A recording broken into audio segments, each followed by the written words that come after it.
Kan sekarang udah nih, rata-rata semua ikut kepala daerah dari PDI Perjuangan. Enggak ada. Kecuali Ya, yang tidak dari ikut Bali dulu. ya. Ada yang tidak, Yang dari disebut, Bali, ya. dari Bali gitu ya. Tapi mostly udah ikut lah ya. Ya. Ini apakah sudah juga menandakan bahwa hubungan Pak Prabowo sama Bu Mega ini sekarang sudah baik-baik saja sebenarnya? Kalau saya meyakini ada hubungan unik yang susah buat kita mengerti ya.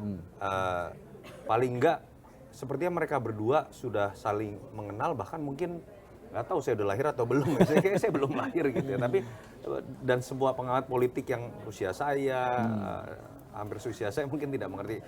Hubungannya menurut saya memang dalam. Agak unik sih ya memang. Ya. Artinya saya belum pernah melihat sebuah peristiwa dalam hubungan antara Ibu Mega dengan Pak Prabowo yang bisa dikatakan berpotensi memutus hubungan ini dalam konteks secara historis, misalnya seperti ya kita tahu isu mengenai hubungan Ibu Mega dengan Pak SBY sebagai sama mantan presiden, atau Ibu Mega dengan Pak Jokowi, itu kan kita tahu ya sejarah-sejarahnya.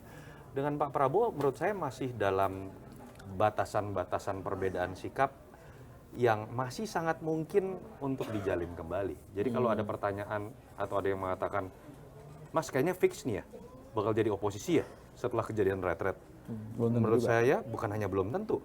Dengan penjelasan DPP kemarin terlihat sekali bahwa ini nggak menandakan apapun dalam sikap PDI Perjuangan akan menjadi oposisi atau tidak. Ini saya lihatnya peristiwa kecil, Mas. Netral-netral aja berarti ya. Kayak posisi Demokrat lah ya kemarin waktu periode sebelumnya. Demokrat juga kan tidak menyatakan oposisi, tidak juga menyatakan koalisi sebenarnya. Nah itu yang sebenarnya saya inginkan lebih tegas dalam nanti PDI Perjuangan menjawab itu. Di Kongres ya. Di Kongres. Iya di Kongres. Memang PDI sudah menegaskan dalam presidensial nggak ada istilah oposisi ataupun koalisi. Ya. Itu bahasa tata negara yang menurut saya benar sebenarnya. Tapi tetap harus ada bahasa yang tegas. Misal, oke nggak kenal istilah oposisi.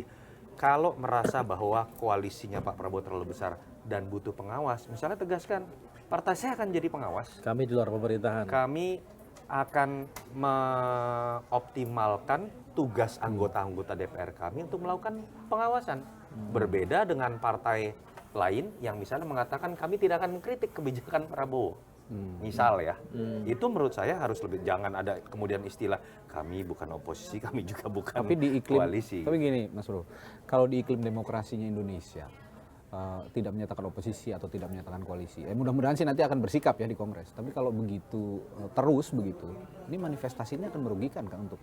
Makanya saya bilang di Kongres harus ditegaskan. Gitu kan. Di Kongres. Dan itu akan kan drop dalam waktu dekat. Jauh nanti suaranya. Dan saya meyakini itu akan dijawab. Karena gaya seorang Megawati memang harusnya nggak terbiasa di abu-abu. Harusnya beliau tidak akan nyaman.